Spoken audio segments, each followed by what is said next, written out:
पहली बात तो यह है,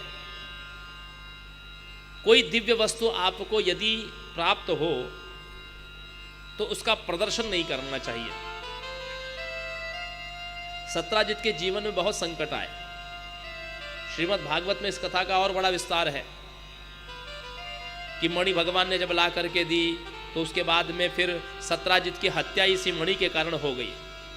शतधन्वा ने सत्राजित को मार दिया और भगवान ने फिर उसको, उस शतधन्वा ने उस मणि को ले जा करके अक्रूर जी के पास छिपा दिया। फिर अक्रूर जी से भगवान ने, जब सत्यभामा जी रोने लगी तो शतधन्वा को मार करके भगवान ने उस अक्रूर जी से उस मणि को प्राप्त किया। लेकिन फिर भी वो सत्यभामा जी को नहीं मिली। वो मणि जो है वो अक्रूर जी के पास ही भगवान ने रखी और अक्रूर जी ही सेवा करते रहे। इतना बड़ा उसका प्रकरण है। श्रीमद् भागवत में बहुत विस्तार है इस कथा का।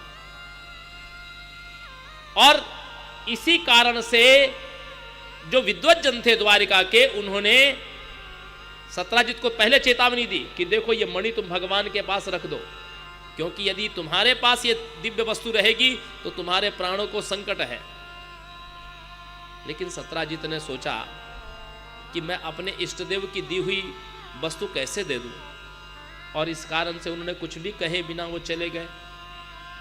सत्राजित के छोटे लघु भ्राता प्रसेन ने उस मणि को पूजा स्थान से उठाया और अपने गले में धारण किया, और इच्छा हुई तो वन में चला गया आखेट के लिए। और वहां पर जाने पर उसकी मृत्यु एक सिंह के द्वारा हो गई। सिंह के द्वारा मृत्यु हुई। अब आप कहेंगे कि प्रसेन के ऊपर विपत्ति कैसे आई? बस सिंह ने तो मारा, लेकिन सिंह भी उस मणि को प्राप्त करके जीवित नहीं रह सका, क्योंकि उसको एक ऋक्षराज ने मार दिया।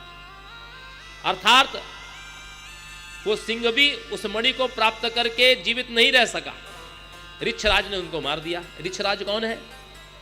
ऋक्षराज कौन है? सुंदरकांड की पहली चौपाई बोलो। जामवंत के बचन सुहाए, सुनि हनुमंत हृदय अति भाए। ये जामवंत जी है, यही ऋक्षराज है। ये कौन है? ये ब्रह्मा जी के अंशावतार है। ये त्रेता युग से इस धरती पर है। त्रेता युग के आरंभ में जब भगवान का त्रेता में पहला अवतार हुआ था, वामन अवतार, उस समय से ये इस धरती पर हैं। और माताओं सज्जनों, जब त्रेता युग में राम जी का रावण के साथ युद्ध हुआ और जब युद्ध समाप्त हुआ तो भगवान ने इनसे पूछा कि हे मंत्री प्रवर, आपने बड़ी मेरी राम काज में सहायता, मेरी इस धर्म युद्ध में बड़ी सहायता की, आपकी कुछ इच्छा हो, कोई आपकी कामना हो तो बताइए। तो जामवंत जी ने कह दिया कि प्रभु, मेरी इच्छा यह है कि एक बार मेरा और आपका युद्ध हो जाए। जामवंत जी ऐसा क्यों कहते हैं? युद्ध करने की कामना क्यों है? क्योंकि जामवंत जी देखते हैं कि रूपहो सुतानाम पितुल्य दृष्टो तत्सेदमं फलम एवं शंशन, कि भगवान ऐसे करुणा निधान है कि जो शत्रु और पुत्र दोनों पर समान अनुग्रह रखते हैं। जो शत्रु को भी जैसे हम अपने पुत्र को जैसा हम प्रेम करते हैं, भगवान अपने शत्रु पर भी ऐसा ही अनुग्रह बरसाते हैं। इसीलिए देखिए, उन्होंने हिरण्यकश्यपु हिरण्याक्ष को मारा तो अपनी गति दे दी, पूतना का वध किया, भगवान ने अपने धाम भेज दिया, धात्रोचिताम गतिम दी। ताड़ुका को मारा, दीन जानते ही निज पद दीना, रावण को मारा तो अपने धाम भेज दिया। तो जिनकी शत्रु पर भी जिनकी करुणा रहती है अपने पुत्र के समान, यही इच्छा, यही कृपा देख करके जामवंत जी के मन में आया। कुछ तो इस बात का भी मन में भ्रम था कि एक बार मैं अपने भुजबल को नाप लूं भगवान के साथ। भगवान ने कहा कि नहीं, इसके लिए, इस कामना की पूर्ति के लिए आपको प्रतीक्षा करना पड़ेगा। यहां पर एक बात और समझिएगा माताओं सज्जनों, भगवान से यदि आप कुछ मांगेंगे तो भगवान इनकार नहीं करेंगे, देंगे। भगवती से आप यदि कुछ मांगोगे तो अवश्य मिलेगा, लेकिन परिणाम की चिंता आपको करनी पड़ेगी। परिणाम आपको देख, आप धन मांगिए, लेकिन धन से होने वाले परिणाम उसके जिम्मेदार आप होंगे। आप पुत्र आदि मांगिए, मिलेगा, लेकिन उससे होने वाले परिणाम के जिम्मेदार आप होंगे। आप कुछ भी मांगिए, आप जो मांगेंगे वो मिलेगा, लेकिन उसके परिणाम के जिम्मेदार आप होंगे। और यदि उनकी इच्छा के अनुसार मिलेगा तो उसके परिणाम की जिम्मेदारी भी वही रखते हैं। इसीलिए भगवान के सामने अपना दुराग्रह मत रखिए। प्रार्थना करना आपका अधिकार है, प्रार्थना करना आपका अधिकार है, जन्म सिद्ध अधिकार है, लेकिन प्रार्थना में यह बात जरूर कहिए जो मेरे लिए, नारद जी जैसे कहते हैं, बस अपनी प्रार्थना के साथ ये एक वाक्य जोड़ दीजिए जो नारद जी ने प्रार्थना, नारद जी ने तो भगवान हरि से उनका रूप मांगा था, उनके जैसी सुंदरता मांगी थी, लेकिन भगवान ने उनको बंदर का मुख दे दिया। क्यों दे दिया? क्या नारद जी भगवान के भक्त नहीं है? भगवान ने इसलिए नारद जी को बंदर मुख बनाया क्योंकि नारद जी ने कहा था, यह बात आपको भी अपनी प्रार्थना में जोड़ना चाहिए,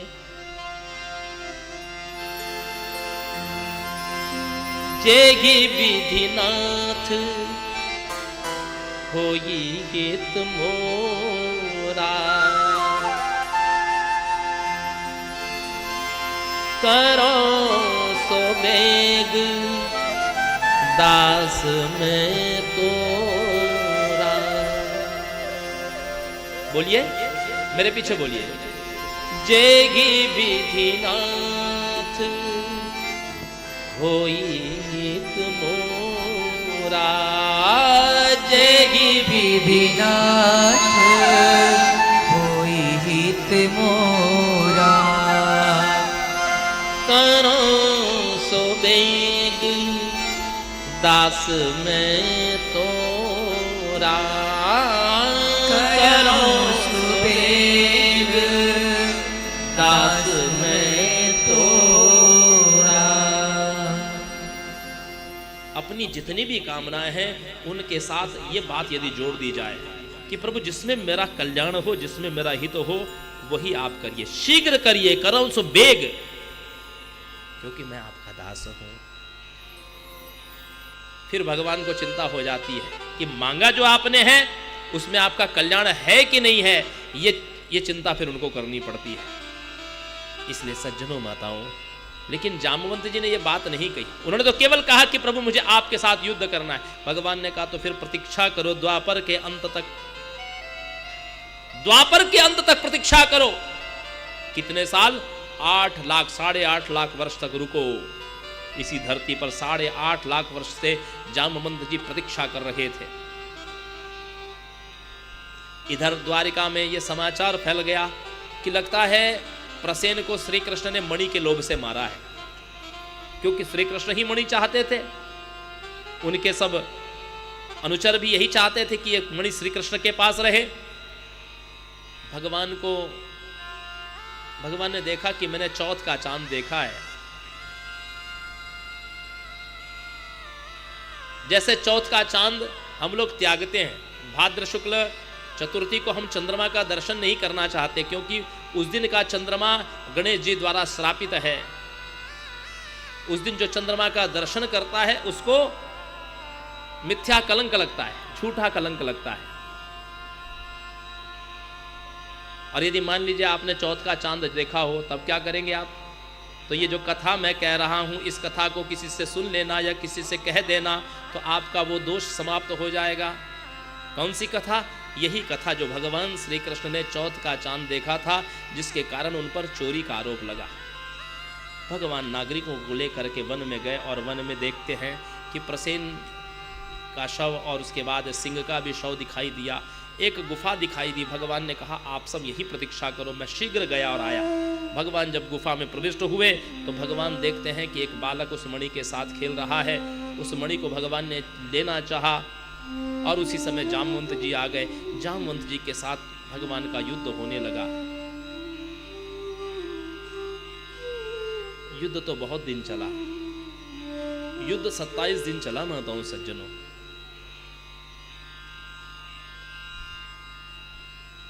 नागरिक बाहर खड़े थे, उनको लगा कि श्री कृष्ण अवश्य ही कोई संकट में है, इनके पिता को सूचित करना चाहिए। वसुदेव जी के पास में गए। वसुदेव जी ने जब सुना कि मेरा पुत्र संकट में है, गुफा के भीतर गया, वापस नहीं आया, वो भगवती का ध्यान करने लगे। उसी समय नारद जी देवी की प्रेरणा से वहां पर आ गए। वसुदेव जी ने पूछा कि हे देवर्षि नारद, मेरा पुत्र जाने किस संकट में है, मैं नहीं जानता। नारद जी ने बहुत प्रकार से समझाया कि आप चिंता मत करिए, संसार में ऐसा कोई योद्धा नहीं कि जो श्री कृष्ण की बराबरी कर सके, लेकिन फिर भी आपको ऐसा लगता है कि वो संकट में है, तो मैं एक उपाय आपको बताता हूं। एक ही उपाय है कि पुत्र प्राप्त यदु श्रेष्ठ देवी मम आराधयाम्बिकाम तस्या आराधनेनैव सद्य श्रेयो प्राप्यसि। आप देवी की आराधना करिए जो सद्य फलदायी है। सद्य फलदायी अर्थात आप जब देवी की आराधना में संलग्न होते हैं, मां वहीं से आपके भाग्य की रचना करना आरंभ कर देती है।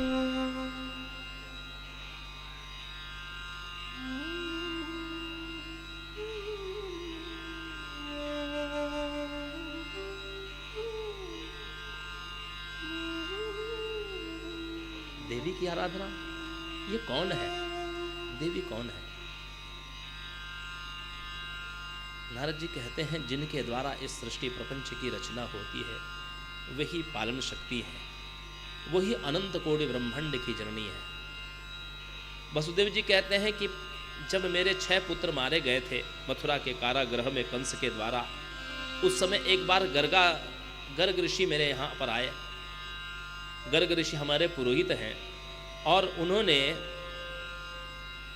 उनसे जब मैंने निवेदन किया तो उन्होंने भी मुझे देवी की ही आराधना करने के लिए कहा था, लेकिन मैंने देवी की आराधना नहीं की थी। हाँ, ये जरूर था कि मेरी ओर से उन्होंने आराधना की थी देवी की।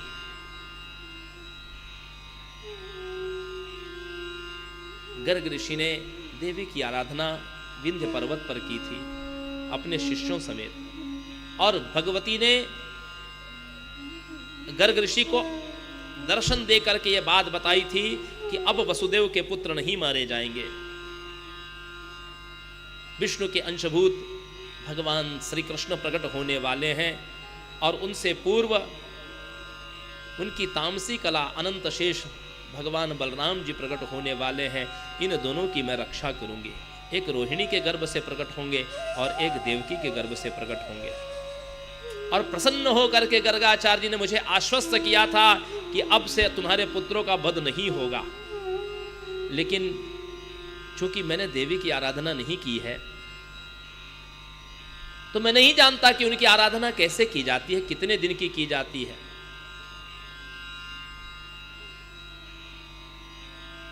नारद जी कहते हैं, देवी की आराधना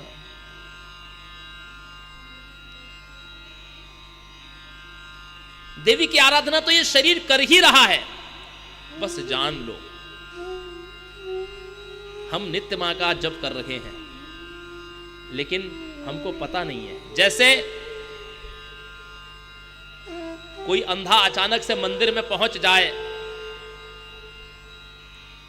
उसको पता नहीं कि वो मंदिर में है, भगवान के समीप बैठा हुआ है।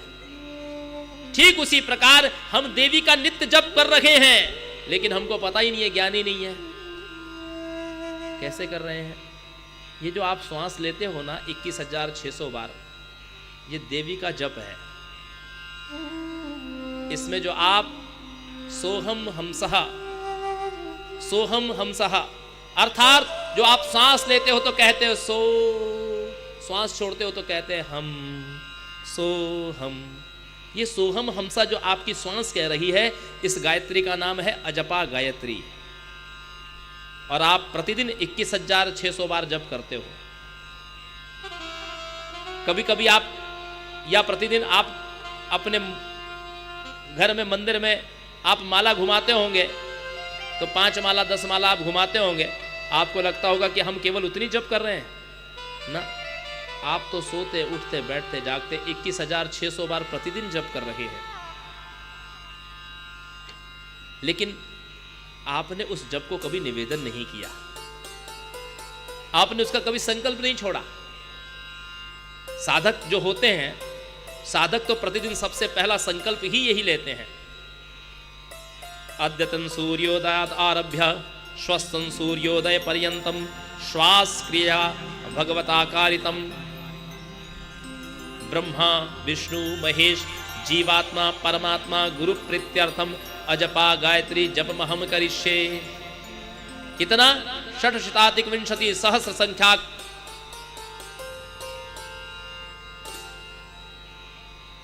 जो मैं 21,600 बार जो श्वास ले रहा हूं, उसमें से 6,000 ब्रह्मा को, 6,000 विष्णु को, 6,000 भगवान शिव को,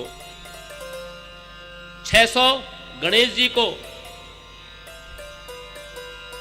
जीवात्मा परमात्मा और गुरु को, इन सब को मैं ये 7 लोगों को विभाजित कर रहा हूं, ये 21,600 बार जब।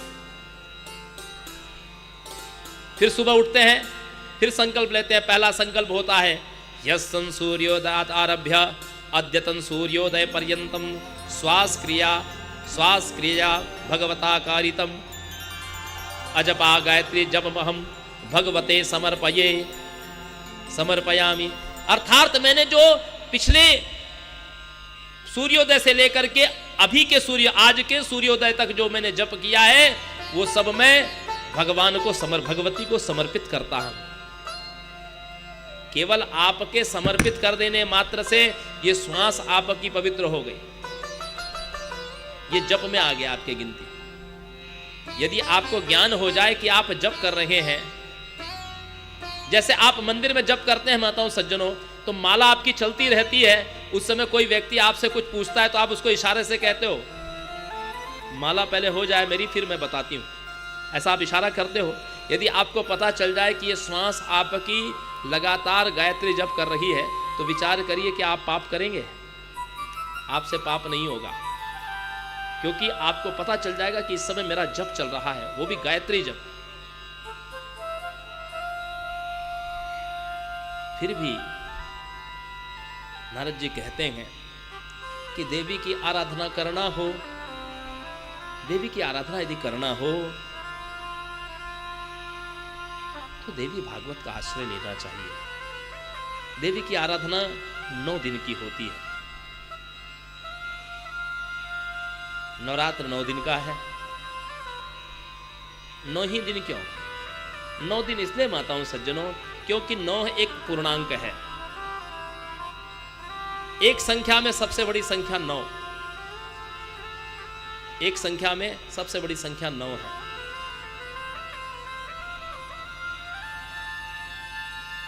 और 9 एक ऐसा अंक है कि जिसका गुणनफल आप देखेंगे वो जोड़ के बराबर आता है। जैसे 9 एकम 9, 9 दूनी 18, 9 दूनी 18। अब गुणा किया आपने, 9 दूनी 18 हुआ। 18 में 1 और 8 है, 1 और 8 को जोड़ देंगे तो भी 9 आ जाएगा। 9 तिया 27, 27 में 2 और 7 है, 7 और 2 को भी जोड़ देंगे तो भी 9 आ जाएगा। 9 चौक 36, 36 में 3 और 6 है, 3 और 6 को जोड़ देंगे तो भी 9 आ जाएगा। 9 पचे 45, 4 और 5 को भी जोड़ देंगे तो 9 ही आ जाएगा।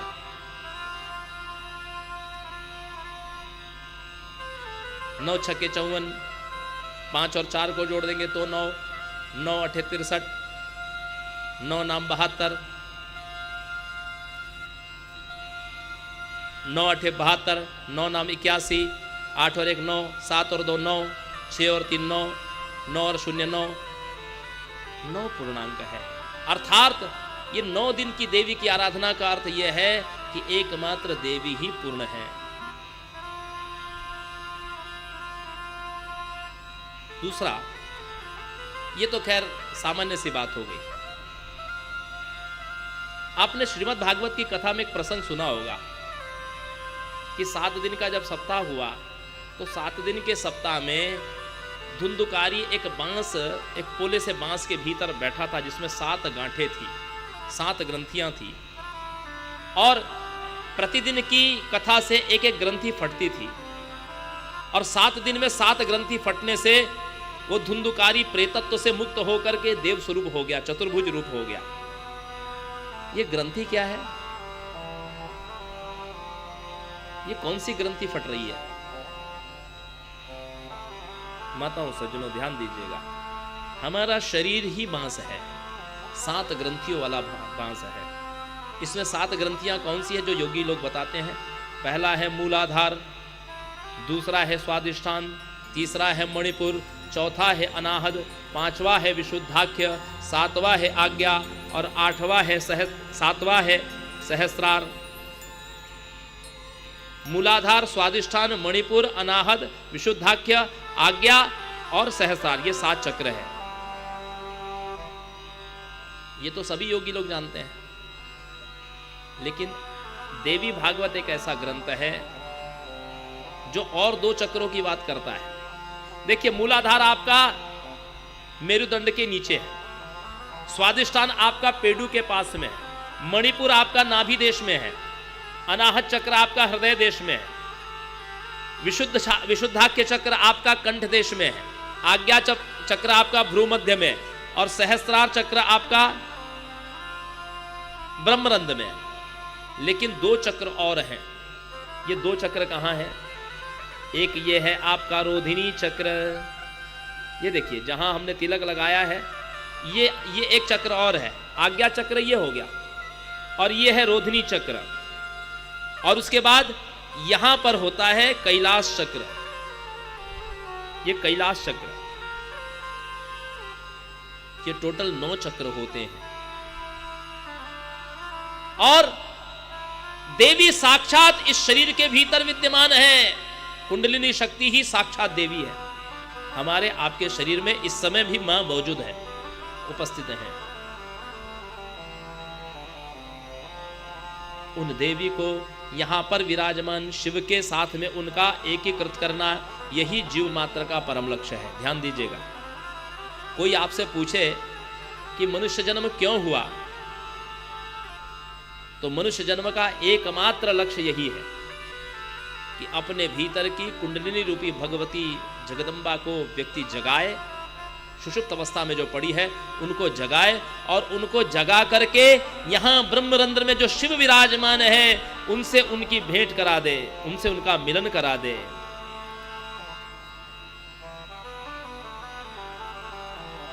हमारे यहाँ गंगा, यमुना, नर्मदा आदि नदियां पवित्र क्यों मानी जाती है? नदियां इसलिए पवित्र मानी जाती है, जो नदियां समुद्र से मिलती है उन्हीं नदियों को पवित्र माना गया है। उन्हीं में हम लोग तीर्थ पर्व आदि में स्नान करते हैं। अर्थात जीवन उसी का पवित्र है जिसकी कुंडलिनी रूपी भगवती शिव से जिसका मिलन करा दे, उसी का जीवन सार्थक है। नहीं तो जीवन ये विफल है। फिर आपको और जन्म लेना पड़ेगा। हो सकता है आप देवता बन जाएं पुण्य के प्रभाव से, लेकिन फिर जन्म लेना पड़ेगा। कब तक लेंगे, कितने बार लेंगे? बोले जब तक आपकी कुंडलिनी रूपी शक्ति, जब तक शिव से मिलन होता नहीं और प्राण का विसर्जन आपके ब्रह्मरंध्र को फोड़कर नहीं होता, तब तक आपको जन्म लेते रहना पड़ेगा। और यही मनुष्य के जन्म का एकमात्र लक्ष्य है, और दूसरा कोई लक्ष्य नहीं।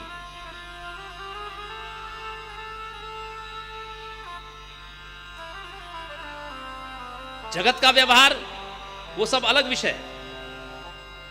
संसार में आए हैं तो पढ़ रहे हैं, मकान बना रहे हैं, विवाह कर रहे हैं, संतान उत्पादन कर रहे हैं, धन कमा रहे हैं, ये जगत व्यवहार है। ये जीव का लक्ष्य नहीं है। जीव का लक्ष्य है मुक्ति।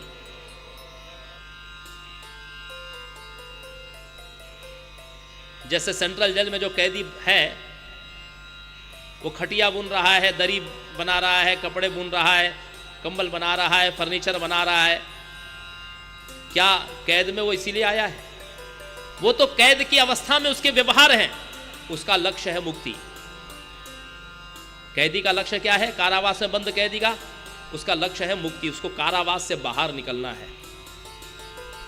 लेकिन कोई कैदी बोले कि मुझे बड़ा आनंद आ रहा है कि यहां जेल में मैं खटिया बुनता हूं, कुर्सियां बनाता हूं, दरी बुनता हूं,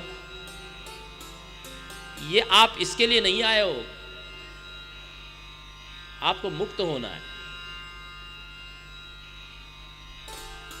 तो 9 चक्रों की बात देवी भागवत कहती है इसीलिए देवी भागवत 9 दिन का अनुष्ठान है। तो नारद जी स्वयं वसुदेव जी को देवी भागवत की कथा सुनाने लगे। इधर 27 दिन बीत गए। 27 दिन बीतने के बाद 28वां दिन जब आया तो जामवंत जी ने अपनी पराजय स्वीकार कर ली। जामवंत जी श्री कृष्ण को गौर से देखते हैं और कहते हैं, स एवासी भवन कृष्णो मध्यो रात्रिम क्षम स्वभो ब्रूहि यत् करणीयं मे भृत्योऽहं तव सर्वथा। हे नाथ, मुझसे भूल हो गई, मैं आपको पहचान नहीं पाया। मुझे लगता है कि आप ही राम हैं। तो भगवान ने अपनी दिव्य झांकी में राम स्वरूप का भी दर्शन करा दिया। राम स्वरूप का भी दर्शन करा दिया। तो जामवंत जी को बस इतना ही अंतर लगा। क्या अंतर लगता है जामवंत जी को?